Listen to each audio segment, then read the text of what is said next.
This Saturday, April the 19th, and on Saturday, August the 26th, the 18th annual Clear Lake Chamber Music Festival will take place. Over the past 18 years, the Clear Lake Chamber Music Festival has featured the renowned faculty members of Brandon University, as well as artists such as James Campbell, Jim Hiscott, Sid Rubinovich, and Ron Paley, just to name a few.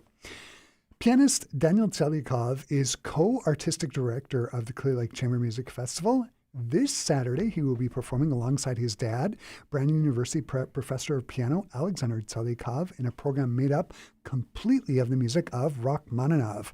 And joining me here in the Classic 107 studio to talk about this year's Clear Lake Chamber Music Festival, I am joined by Daniel Tselyakov. Hi, Daniel. It's nice to have Chris. you here. Nice to have you. Mm-hmm. So I know you landed today Yes. In Winnipeg. This morning, yeah. What were you doing, and where were you coming from?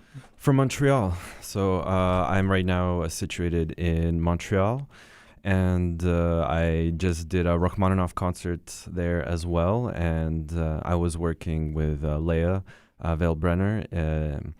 She is going to be part of the Clear Lake Chamber Music Festival this summer.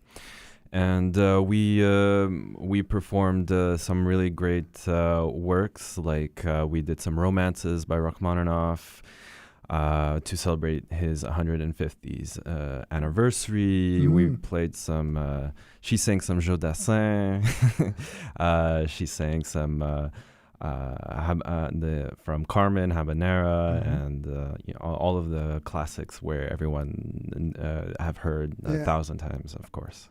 That sounds great. And now you have the Clear Lake Festival to look forward to.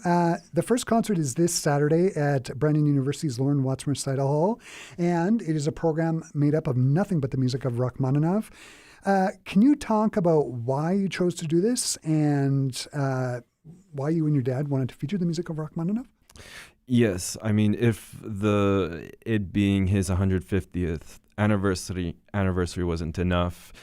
The other reason was that Rachmaninoff was the first real composer that I got into classical music with Rachmaninoff. I mean, I heard it around the home when I was a child.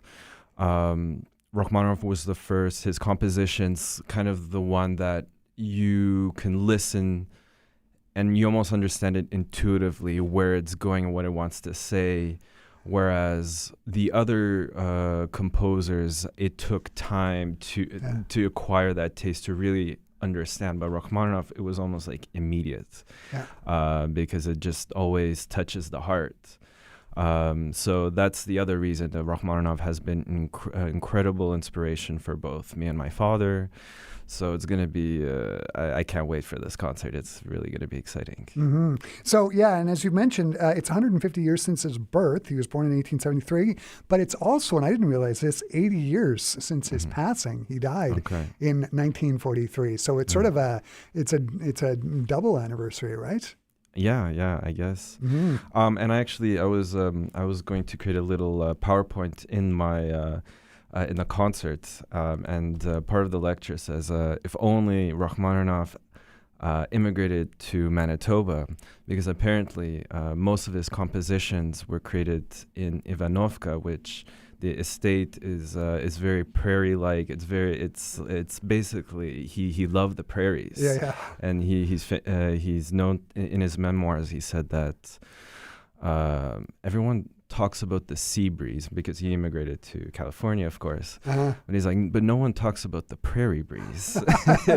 And I got really into this PowerPoint presentation, and it actually made me start thinking, if only Rachmaninoff did immigrate to the prairies in Canada, maybe he would actually have continued to compose even more, because obviously most of his compositions were created in Ivanovka. So, on the prairie. Yeah. Can you talk about what you and your dad are going to be playing? I saw the program. It seems like it's mostly miniatures, such as preludes, etc., right? Yes. Yeah. So it will be there's I will be playing his arrangements. So Rachmaninoff arrangement of the Bach E major partita. It's very charming. For solo violin? For solo violin, exactly. But for piano, so it's a little bit more difficult. And then there will be from Tchaikovsky's Lullaby, from also his Romance, Opus 16, I believe, or 18. And then I will be also performing some of his preludes. And these preludes that I kind of picked out, they kind of came from an inspiration of listening to, there was a live recording of Richter playing. I don't know if you know it, but it was like 1969, and I think it was Manchester. Yeah. And I listened to it. I'm like, the icon that is Sviatoslav Richter. Now, like, I understand. Like this, it was when you hear it, it's like, oh, okay, yes, this is why he's people call him a demigod. He was at his peak in that year, and those preludes that I will be playing. So it's Opus 23, number 1. Opus 32, number 10, and of course the G minor Opus 23, number 5. That's the famous one, right? Yeah. Yeah. And I also saw in the program that you're going to be playing the 6 pieces for piano 4 hands. Yeah, Opus 11. Yeah, with your dad. Have you performed these pieces with your dad before? And can you talk about some of the challenges that these pieces create? Yes. Well, in this particular piece, he wrote the primo parts. I think when he wrote Opus 11, he meant it to play with maybe one of his students, because the primo part is incredibly difficult, and the second part just has juicy, nice chords. So I'll be playing the primo part, and my father will be playing the juicy chords. And it's very exciting, very difficult.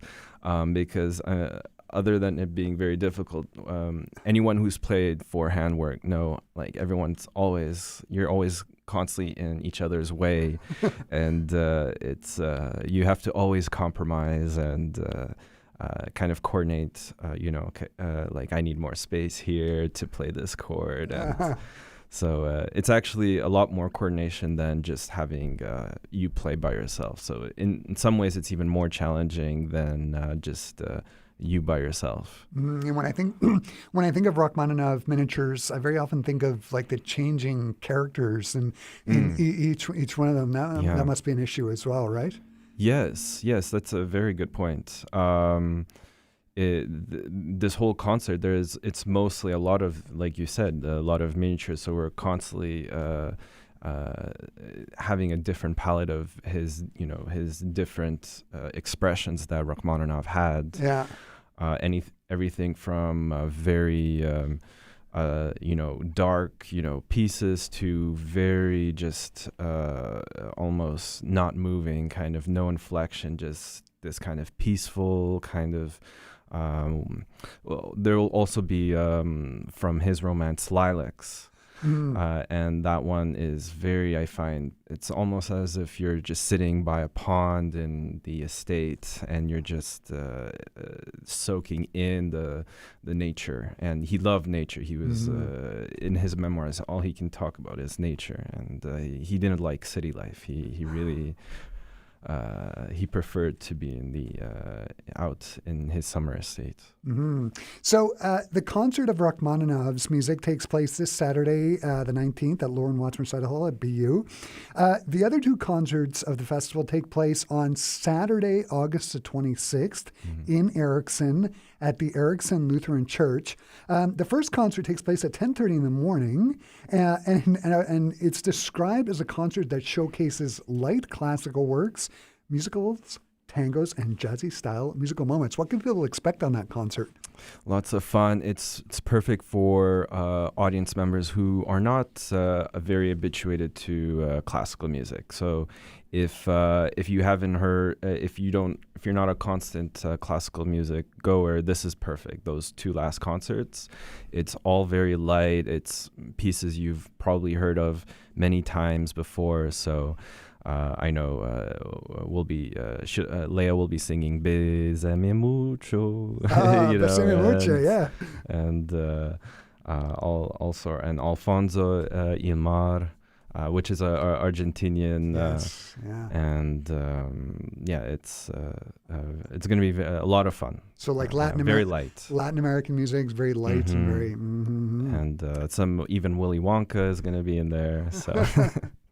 And the last concert of the festival takes place in the nighttime on the 26th, again at Erickson Lutheran. And I understand it's a pops concert. Again, what can people expect from that evening show? It's going to be a candlelight concert too, right? Yeah, so this is a new project that my parents are interested in trying out. It's the same of getting non-classical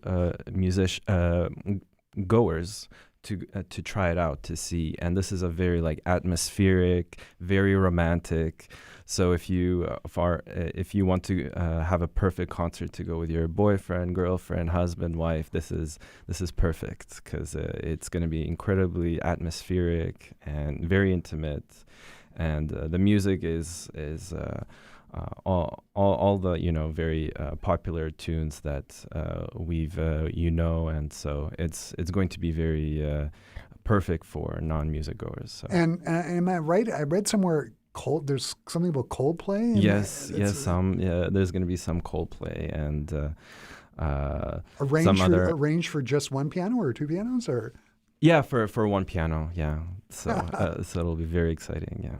And you've mentioned her before. One of the guest artists that you're bringing to the festival is soprano Leah Valbrenner. Yes. How did you meet her, and what can you tell us about her? Leah, we've worked together many times.